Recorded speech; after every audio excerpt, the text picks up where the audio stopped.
আমন্ত্রণ সংবাদ রাতে, সঙ্গে আছি আমি শারমিন আসিফ।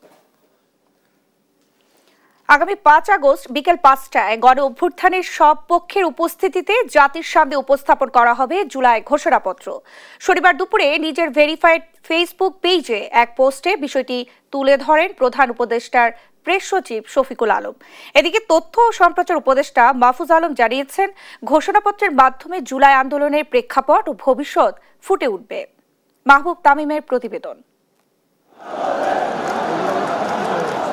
24 জুলাই আগস্ট কোটা সংস্কারের আন্দোলন তীব্র গণঅভ্যুত্থানের রূপ নিয়ে বদলে দেয় ভূখণ্ডের ইতিহাস। জীবন বাজি রেখে লড়ে যায় ছাত্র জনতা। দেশ ছেড়ে পালাতে বাধ্য হন তৎকালীন প্রধানমন্ত্রী শেখ হাসিনা। অবসান ঘটে দীর্ঘ 1.5 দশকের স্বৈরশাসনের। গণঅভ্যুত্থানের মাধ্যমে এসেছে নতুন সরকার। রক্ত ঝরা এ গণঅভ্যুত্থানের 1 বছর হতে চলল প্রায়। এ সময় বারবার দাবি উঠলেও সরকারের পক্ষ থেকে প্রকাশ করা হয়নি জুলাই ঘোষণাপত্র। অবশেষে দীর্ঘ প্রতীক্ষার অবসান ঘটতে যাচ্ছে। আগামী 5 আগস্ট বিকেল 5টায় জাতির সামনে উপস্থাপন করা হবে জুলাই ঘোষণাপত্র। শনিবার প্রধান উপদেষ্টার প্রেস সচিব শফিকুল আলম ফেসবুক পোস্টে এ তথ্য নিশ্চিত করেন।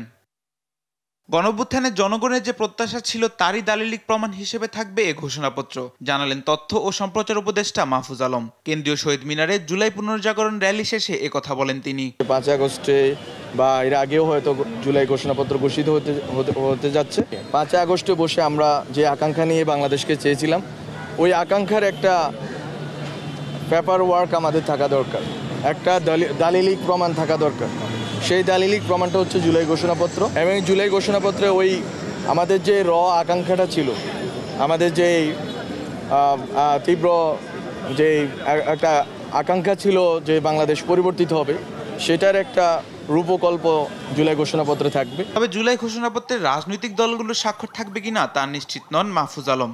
আর জুলাই সনদ ও জুলাই ঘোষণাপত্র দুটো আলাদা উল্লেখ করে তিনি বলেন, রাজনৈতিক ঐকমত্যের ভিত্তিতে দ্রুতই জুলাই সনদ ঘোষণা করা হবে। কোন দল কি বিষয়ে একমত হয়েছে, কোন দল কি বিষয়ে একমত হয় নাই, সেটার ভিত্তিতে একটা কমন ডকুমেন্ট প্রস্তুতি চলছে। মাহবুব তামিম, দেশ টিভি, ঢাকা। নতুন নতুন তত্ত্ব ও আইডিয়া দিয়ে সংসদীয় গণতন্ত্রে উত্তরণকে বাধাগ্রস্ত করা হচ্ছে বলে অভিযোগ করেছেন বিএনপি নেতারা। তারা বলছেন, যারা বিশৃঙ্খলা করে জাতীয় নির্বাচন পেছানোর পায়তারা করছে তাদের উদ্দেশ্য সফল হবে না। নির্বাচিত সরকার ছাড়া বিশ্বের কোথাও কেউ কখনো সংবিধান পরিবর্তন করেনি বলেও জানান নেতারা। শনিবার রাজধানীতে আলাদা অনুষ্ঠানে এসব কথা বলেন তারা। নিয়াজ মোর্শেদের প্রতিবেদন। শনিবার সকালে রাজধানীর নীলক্ষেতে সাবেক সংসদ সদস্য ও মন্ত্রী বিএনপির প্রয়াত ভাইস চেয়ারম্যান আব্দুল মান্নানের ৫ম মৃত্যুবার্ষিকী উপলক্ষে আলোচনা সভা, দোয়া মাহফিল। আলোচনায় অংশ নিয়ে আমির খুসরো মাহমুদ চৌধুরী বলেন, সংবিধান পরিবর্তন করতে হলে গণতান্ত্রিক প্রক্রিয়ায় সংসদের মাধ্যমে করতে হবে। এর বাইরে যারা করতে চায় তারা গণতন্ত্র বাধাগ্রস্ত, নির্বাচন বিলম্ব করতে চায় বলেও মন্তব্য করেন তিনি। তাদের মধ্যে সংসদীয় গণতন্ত্রের স্পিরিটেই বোঝার সুযোগ হয় না। তারা সংসদীয় গণতন্ত্রের উপর আবার নতুন নতুন কমিটি করে তারা সংসদ এবং সরকারকে নিয়ন্ত্রণ করার চেষ্টা করছে। এফডিসিতে ফ্যাসিবাদ বিরোধী ঐক্য ও জুলাই চেতনা নিয়ে ডিবেট ফর ডেমোক্রেসির আয়োজনে ছায়া সংসদে বিতর্ক প্রতিযোগিতায় বিএনপির স্থায়ী কমিটির সদস্য নজরুল ইসলাম খান বলেন, রাজনৈতিক দলগুলোর মধ্যে মতপার্থক্য থাকতেই পারে, কিন্তু নির্বাচন নিয়ে দ্বিমত থাকতে পারে না।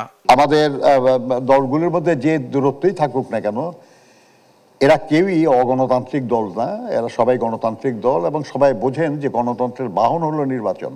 রাজধানীর রমনায় ইঞ্জিনিয়ার্স ইনস্টিটিউশনে জুলাই অভ্যুত্থানের শহীদদের সম্মাননা অনুষ্ঠানে বিএনপির স্থায়ী কমিটির 2 সদস্য ডক্টর AZM জাহিদ হোসেন ও হাফিজউদ্দিন আহমেদ বলেন, কেউ কেউ বিশৃঙ্খলা সৃষ্টি করে জাতীয় নির্বাচন পেছাতে চায়, তবে সে ষড়যন্ত্র সফল করতে পারবে না। এর মধ্যে ফাটল ধরানোর চেষ্টা ভিতর থেকেও হচ্ছে, বাহির থেকেও হচ্ছে। যারা বাহির থেকে করছেন তাদের একটি নিজস্ব এজেন্ডা আছে। নির্বাচিত সরকার না হলে এই দেশে আইন শৃঙ্খলা পরিস্থিতি কখনোই ঠিক হবে না। এটা তো জনগণের রাষ্ট্র না, এখন তো অলিগার্কি, মবক্রেসি, অ্যারিস্টোক্রেসি এইসব চলছে। বিদেশ থেকে ধার করে আনা আতালরা আমাদেরকে শেখাচ্ছেন। ফ্যাসিবাদ বিরোধীদের ঐক্য ধরে রাখার আহ্বান জানান বিএনপি নেতারা। নিয়াজ মোর্শেদ, দেশ টিভি, ঢাকা। আগামীকাল বিকেল 4টায় কেন্দ্রীয় শহীদ মিনারে নতুন বাংলাদেশের ইশতেহার ঘোষণা করবে এনসিপি। নতুন বাংলাদেশ বিনির্মাণে লড়াই চলবে জানিয়ে দলটির আহ্বায়ক নাহিদ ইসলাম বলেছেন, জুলাই সনদের ভিত্তিতেই আগামী জাতীয় নির্বাচন হতে হবে। শনিবার এনসিপির কেন্দ্রীয় কার্যালয়ে এক সংবাদ সম্মেলনে এসব কথা বলেন তিনি। আরও জানাচ্ছেন সাদ আহমেদ।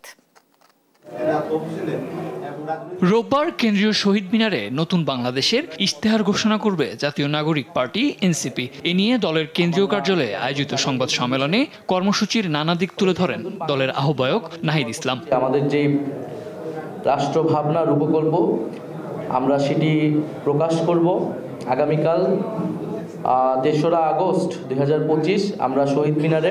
এ সময় ৫ আগস্ট সরকারের জুলাই ঘোষণাপত্র প্রকাশের উদ্যোগকে স্বাগত জানান তিনি। বলেন, জুলাই ঘোষণাপত্র ও জুলাই সনদের আইনি ভিত্তি থাকতে হবে। আমরা সরকারের উদ্যোগকে স্বাগত জানাই। জুলাই সনদের আইনি ভিত্তি থাকতে হবে। সংস্কারের কাজ নির্বাচিত সরকারের হাতে পুরোপুরি ছেড়ে দেওয়া যাবে না, এমন দাবি জানিয়ে নাহিদ ইসলাম বলেন, পরবর্তী নির্বাচন হতে হবে জুলাই সনদের ভিত্তিতে। নির্বাচিত সংসদের হাতে এই সংস্কার কার্যক্রম ছেড়ে দেব না, বরং জুলাই সনদের ভিত্তিতেই আগামীর সংসদ গঠিত হবে বা গণপরিষদ গঠিত হবে। কর্মসূচি সফল করতে দেশের সব শ্রেণীর পেশার মানুষকে যোগ দেওয়ার আহ্বানও জানান এনসিপির আহ্বায়ক। স্বতঃস্ফূর্তভাবে আমাদের এই কর্মসূচিতে অংশগ্রহণের জন্য। সাদ আহমেদ, দেশ টিভি, ঢাকা। জুলাই গণহত্যার মামলায় আন্তর্জাতিক অপরাধ ট্রাইব্যুনালে শেখ হাসিনার বিরুদ্ধে প্রথম সাক্ষ্য গ্রহণ আগামীকাল। ট্রাইব্যুনালের অনুমতি সাপেক্ষে করা হতে পারে লাইভ সম্প্রচার।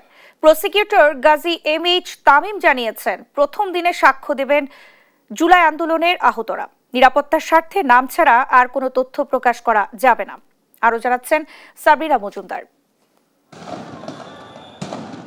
জুলাই গণ অভ্যুত্থানে দেশ জুড়ে যে ব্যাপক গণহত্যা হয়েছিল তার নেতৃত্বে ছিলেন পলাতক ফ্যাসিস্ট সরকারের প্রধান শেখ হাসিনা। তার নির্দেশনায় নৃশংসতায় বলি ১৪০০ প্রাণ, আহত ২০,০০০-এরও বেশি।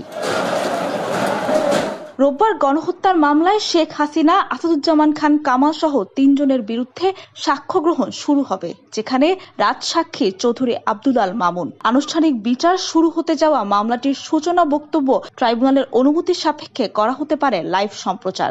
এই সূচনা বক্তব্য আমরা সরাসরি ব্রডকাস্ট করার জন্য আন্তর্জাতিক অপরাধ ট্রাইব্যুনাল আইনের ৯ ধারা মতে ট্রাইব্যুনাল কাছে আবেদন করব। সাক্ষ্য উপস্থাপনে প্রাধান্য পাবেন প্রত্যক্ষদর্শী, সরাসরি ভিকটিমরা। প্রথম দিনে সাক্ষ্য দেবেন জুলাই আন্দোলনের আহতরা। প্রথম সাক্ষ্য উপস্থাপনের ক্ষেত্রে আমরা এই মামলায় যারা সরাসরি প্রত্যক্ষদর্শী এবং যারা এই মামলার ভিকটিম, যারা নৃশংসভাবে আহত হয়েছে, যাদের শরীরের একটা বড় অঙ্গ অথবা বড় অংশ স্থায়ীভাবে তারা পঙ্গুত্ব বরণ করেছে, তাদেরকে আমরা এই মামলায় প্রথম সাক্ষী হিসাবে উপস্থাপন করার চিন্তা করছি।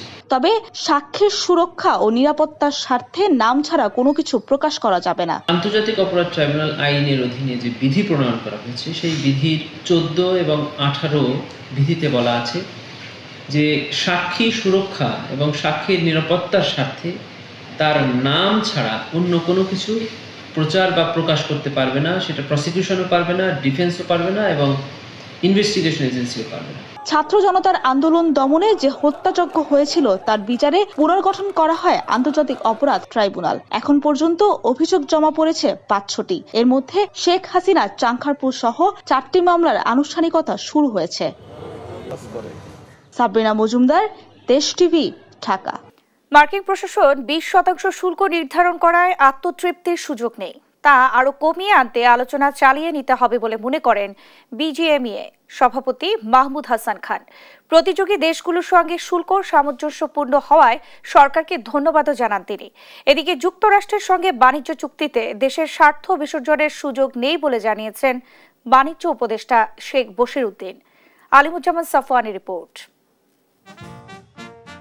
যুক্তরাষ্ট্র ও বাংলাদেশের পারস্পরিক আলোচনা ও দর কষাকষি শেষে অতিরিক্ত 20% শুল্ক নির্ধারণ করেছে ট্রাম্প প্রশাসন। শুল্ক নির্ধারণের পর যুক্তরাষ্ট্রের ওয়াশিংটনে বাণিজ্য উপদেষ্টা বলেন, গোপন চুক্তির মাধ্যমে দেশের স্বার্থ জলাঞ্জলি দেওয়ার কোনো সুযোগ নেই। আপনি অবতারণা করলেন যে আমরা একটা গোপনীয়তার চুক্তি করেছি। NDA বা নন ডিসক্লোজার এগ্রিমেন্ট, এটা খুবই একটা স্বাভাবিক বিষয়। এর মাধ্যমে দেশের স্বার্থ ক্ষতিগ্রস্ত করার কোনো উপাদান থাকলে আমরা সেই চুক্তিতে উপনীত হব না, এটাই তো স্বাভাবিক। এ নিয়ে শনিবার দুপুরে বিজিএমই ভবনে সংবাদ সম্মেলন করেন সংগঠনের সভাপতি হাসান মাহমুদ খান। বলেন 20% শুল্ক হারে আত্মতৃপ্তির সুযোগ নেই, তা আরও কমিয়ে আনতে সরকারকে আলোচনা চালিয়ে যেতে হবে। ভারত, ভিয়েতনাম, চীন, পাকিস্তান তারা কিন্তু এই ট্যারিফের পার্সেন্টেজ নিয়ে বসে থাকবে না। তাদের যে নেগোসিয়েশন, তাদের যে লবিং, এটা চলমান থাকবে এবং যে কোনো সময় তাদের ট্যারিফ আরও কম পর্যায়ে চলে আসতে পারে। তো আমরা এখানে বলতে চাই যে এখানে আত্মতুষ্টির কোনো সুযোগ নাই। প্রতিযোগী দেশগুলোর সঙ্গে শুল্ক সামঞ্জস্যপূর্ণ হওয়ায় সরকারকে ধন্যবাদ জানান তিনি। বলেন পোশাক তৈরিতে মার্কিন কাঁচামাল ব্যবহার করলে আরও কিছুটা শুল্ক সুবিধা পাওয়া সম্ভব। যে কোনো পণ্য যুক্তরাষ্ট্রে রপ্তানি করলে তার কন্টেন্ট যদি 20% অ্যান্ড অ্যাবাভ হয় মেড ইন ইউএসএ, সে অংশটুক ট্যারিফ শূন্য থাকবে। অর্থাৎ আমাদের ট্যারিফ যে 20% আছে, আমরা যদি ইউএসএতে কোনো প্রোডাক্ট রপ্তানি করি তার 50% যদি ইউএস কন্টেন্ট থাকে, তাহলে ওই 50%-এর উপরে এই 20% আরোপিত হবে না। আলিমুজ্জামান সাফওয়ান, দেশ টিভি, ঢাকা। ভয়াবহ আগুনে রাজধানীর সুন্দরবন স্কয়ার মার্কেটের ৫ম তলার বিপুল পরিমাণ মালামাল পুড়ে গেছে। ফায়ার সার্ভিসের ১২টি ইউনিটের প্রায় ১ ঘন্টার চেষ্টায় আগুন নিয়ন্ত্রণে আসে। পুরো ফ্লোরে গোডাউন থাকায় আগুন নিয়ন্ত্রণে বেগ পেতে হয়। ফায়ার সার্ভিস জানিয়েছে, অগ্নি নির্বাপন ব্যবস্থা না থাকায় ৩ বছর আগেই মার্কেটটিকে ঝুঁকিপূর্ণ ঘোষণা করা হয়। হাসান আল মাহমুদের রিপোর্ট। শনিবার সকাল ৯:৩০টায় দোকান খোলার মুহূর্তে হঠাৎ আগুন লাগে রাজধানীর গুলিস্তানের সুন্দরবন স্কয়ার মার্কেটের ৫ম তলায়। মুহূর্তেই তা ছড়িয়ে পড়ে আশপাশের কয়েকটি দোকানে। খবর পেয়ে ঘটনাস্থলে পৌঁছায় ফায়ার সার্ভিসের 10টির বেশি ইউনিট। নিয়ন্ত্রণে প্রাণপণ চেষ্টা চালায় দমকল কর্মীরা। ভবনের ৫ম তলার একটি ইলেকট্রনিক্সের গোডাউনে আগুন লাগে বলে জানান প্রত্যক্ষদর্শীরা। জানা যাইতেছে অ্যাসিড থেকে আগুনটা লাগছে ৫ তলায়, তো গোডাউনে ৯টা ৪০ মিনিটে আগুন লাগছে, এখনো আগুন নিয়ন্ত্রণে আনা যায়নি। প্রথমে কিছু মালামাল বাড়ি করার চেষ্টা করছে, যেহেতু প্লাস্টিকের এগুলা, এই কারণে ৫ মিনিটের মধ্যে পুরো দোকান ছড়ায় গেছে। আগুনের ধোঁয়া ক্রমেই আশেপাশের দোকান এমনকি নিচতলা পর্যন্ত ছেয়ে যায়। এ সময় আতঙ্ক ছড়িয়ে পড়ে দোকান মালিক ও কর্মচারীদের মধ্যে। ৯টা থেকে আমরা অনুভব করছি যে এখানে আগুন লাগছে দোকান খোলার পর। এরপর আমরা সবাই সাধ্যমতো চেষ্টা করছি আগুন নেভানোর জন্য। এরপরে ফায়ার সার্ভিসকে খবর দেওয়া হয়েছে। ফায়ার সার্ভিসের প্রায় ১ ঘন্টার চেষ্টায় বেলা ১১টায় নিয়ন্ত্রণে আসে আগুন। অগ্নি নির্বাপন ব্যবস্থা না থাকায় মার্কেটটিকে ঝুঁকিপূর্ণ ঘোষণা করা হয়েছিল বলে জানায় ফায়ার সার্ভিস। এই মার্কেটে ফায়ার সার্ভিস সিভিল ডিফেন্সের কোনো সেফটি প্ল্যান নাই এবং বারবার আমরা নোটিশ দিয়ে যাচ্ছি, কোনো অগ্নি নিরাপদ ব্যবস্থাও নাই।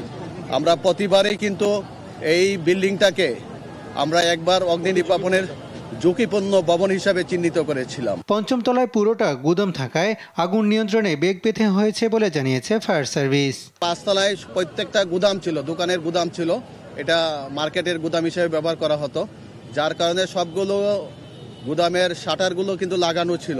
মার্কেটের নিরাপত্তায় সেখানে মোতায়েন করা হয় সেনাবাহিনী, বিজিবি সহ আইন শৃঙ্খলা রক্ষাকারী বাহিনীকে। তবে এ ঘটনায় কী পরিমাণ ক্ষতি হয়েছে তা তাৎক্ষণিকভাবে জানা যায়নি। হাসান আল মাহমুদ, দেশ টিভি, ঢাকা। ঢাকাগামী কক্সবাজার এক্সপ্রেস ট্রেনের ধাক্কায় সিএনজি চালিত অটোরিকশার চালক সহ ৫ জনের মৃত্যু হয়েছে। যাত্রীরা সবাই একই পরিবারের।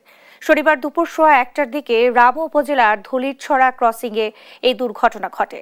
মরদেহগুলো রেল লাইনের ১ কিলোমিটার পর্যন্ত ছড়িয়ে ছিটিয়ে পড়ে। এদিকে বেলা ২:৩০টার দিকে চট্টগ্রাম থেকে ছেড়ে আসা সৈকত এক্সপ্রেস ট্রেন দুর্ঘটনাস্থলে পৌঁছালে স্থানীয় জনতা ট্রেনটি আটকে বিক্ষোভ করে। পরে মরদেহ উদ্ধার হলে সন্ধ্যা ৬টার পর ট্রেনটি ছেড়ে দেওয়া হয়। এদিকে ঘটনা তদন্তে ৩ সদস্যের কমিটি করেছে চট্টগ্রাম বিভাগীয় রেলওয়ে দপ্তর।